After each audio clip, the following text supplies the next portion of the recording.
Un chauffeur de bus a viré une femme âgée du véhicule parce qu'elle ne pouvait pas payer son billet, mais en arrivant chez sa fiancée, il a découvert qui elle était. George Harris était presque à la fin de son service quand il a commencé à neiger. Pas des flocons légers et duveteux, mais d'épais flocons qui semblaient rendre l'air aussi épais qu'une soupe. Il a donné un coup de poing sur son volant. C'est tout ce dont j'avais besoin. Surtout aujourd'hui. George s'est arrêté à un arrêt de bus et a regardé les gens entrer un par un, en montrant leur carte. Puis une femme âgée portant un long manteau sombre s'est approchée de lui et a commencé à chercher son sac à main. George a gémi. Elle allait le retenir et chaque seconde comptait s'il voulait être à l'heure pour rencontrer les parents d'Angelica. « Bonjour », dit la dame avec un doux sourire. « Je suis désolé, mon portefeuille semble être tombé au fond de mon sac. » La femme a continué à fouiller, puis elle a commencé à sortir des objets. D'abord, une brosse à cheveux, puis un petit parapluie pliant, une trousse de maquillage, un casse-croûte. « Madame », a dit George. « Pourriez-vous trouver cet argent ? Je suis désolé », a balbutié la dame. « Je suis allé en ville pour acheter un cadeau de fiançailles à ma petite fille et j'ai dû le faire tomber. » Oh, non. Mon téléphone a disparu aussi. La femme âgée était pâle et embarrassée. « J'ai entendu beaucoup d'histoires de ce genre », a dit George d'un ton méchant. « Vous payez et vous restez. Ou vous descendez du bus et rentrez à pied. » C'était le jour que George avait attendu toute sa vie et il ne voulait pas être en retard. Source, Unsplash je vous le jure, a crié la femme âgée. Je jure que c'est la pure vérité. Mon portefeuille a disparu, et je n'ai aucun moyen de rentrer chez moi. George a ricané. Eh bien, c'est dommage, car vous ne montez pas dans mon bus. S'il vous plaît, mon fils, dit la femme âgée avec dignité. J'ai été opéré récemment du genou, je ne peux pas conduire, c'est pourquoi j'ai pris le bus, et je ne pourrai pas marcher sur une telle distance pour rentrer chez moi. Vous auriez dû y penser avant de monter cette arnaque, a crié George. Dégagez. La femme a remis ses affaires dans son sac et est descendue du bus. George l'a vue pour la dernière fois à travers son rétroviseur. Elle avait l'air perdue et pendant une seconde, il a ressenti de la pitié pour elle. Puis son regard s'est posé sur l'horloge de son tableau de bord. Il était déjà en retard. Il s'est éloigné de la femme et de l'arrêt de bus, persuadé qu'il ne la reverrait jamais. George a commencé à penser à Angie. Elle était quelque chose. Angelica était belle et intelligente, bien au-dessus de sa catégorie, avaient pensé tous ses amis. Depuis quand la fille d'un millionnaire tombe amoureuse d'un chauffeur de bus? Mais dès que George et Angie se sont rencontrés, ils sont tombés amoureux. Bien sûr, ses parents n'étaient pas vraiment enchantés à l'idée qu'un chauffeur de bus épouse leur précieuse fille unique, mais Angie leur a tenu tête.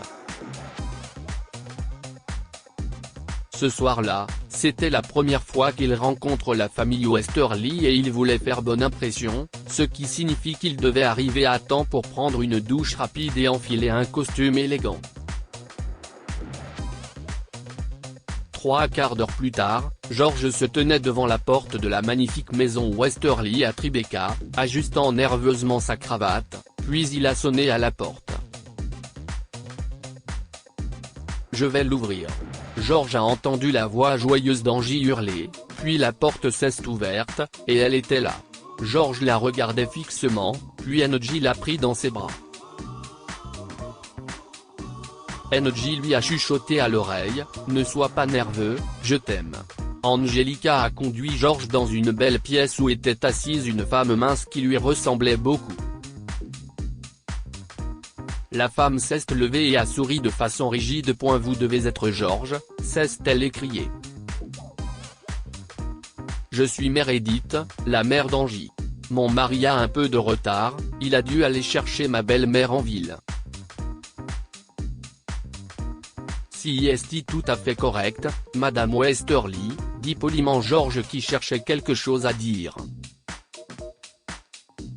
Votre maison est charmante, l'avez-vous décorée vous-même? C'était la bonne chose à dire. Meredith s'est égayée et a commencé à faire visiter la pièce à Georges, en lui parlant de différents bibelots, qui semblaient tous avoir une histoire ennuyeuse sur les voyages du Westerly autour du monde. Et là, le cœur de Georges a fait un bond. Dans un lourd cadre argenté de la cheminée se trouvait une photo de la femme âgée qu'il avait jetée du bus. Oh mon Dieu! Georges a halté. Qui est-ce? Meredith a agité une main dédaigneuse. Si est la mère de mon mari, la grand-mère d'Angie. Cette femme est un cas unique. Pouvez-vous croire qu'elle a perdu son portefeuille aujourd'hui ou qu'on lui a volé quelque chose? Vraiment? Demanda Georges alors qu'un frisson glacé lui parcourait l'équine. Puis une clé a tourné dans la serrure de la porte d'entrée, et un grand homme d'âge moyen est entré, un bras enveloppant de manière protectrice les épaules de la dame du bus. Meredith, à thé, il criait. S'il te plaît, demande du thé chaud pour ma mère. La pauvre chérie est gelée. Angie a immédiatement couru vers la femme âgée et l'a entourée de ses bras. Oh, mamie Millie, a-t-elle crié. Tu dois être plus prudente. La femme âgée a secoué la tête. Je suis prudente. Je pense que quelqu'un a volé mon portefeuille après que j'ai acheté ton cadeau. Je l'avais à Blomindal, mais dans le bus, il avait disparu. Grand-mère Millie a frissonné. Le chauffeur de bus était le plus méchant des hommes. Il a refusé de m'écouter, et de m'aider. Puis l'inévitable s'est produit. Ses yeux sont tombés sur Georges et elle l'a reconnu immédiatement.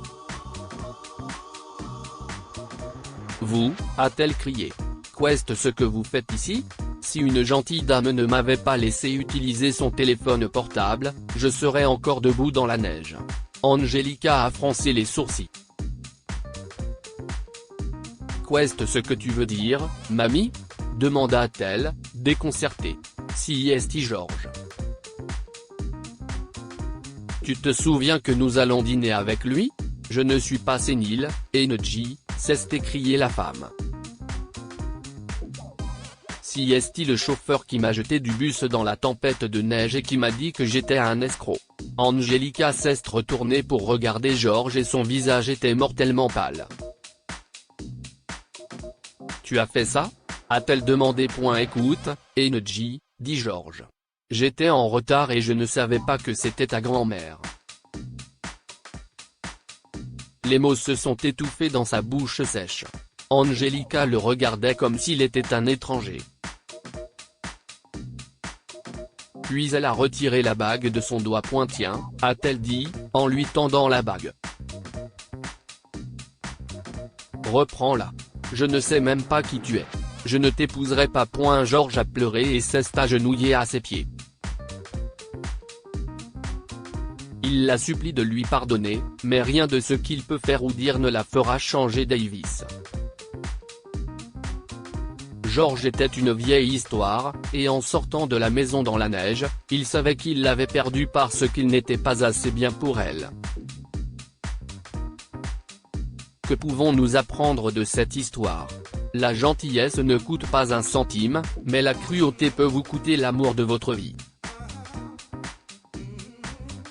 Si Georges avait été compréhensif et gentil, il aurait été le mari d'Angie.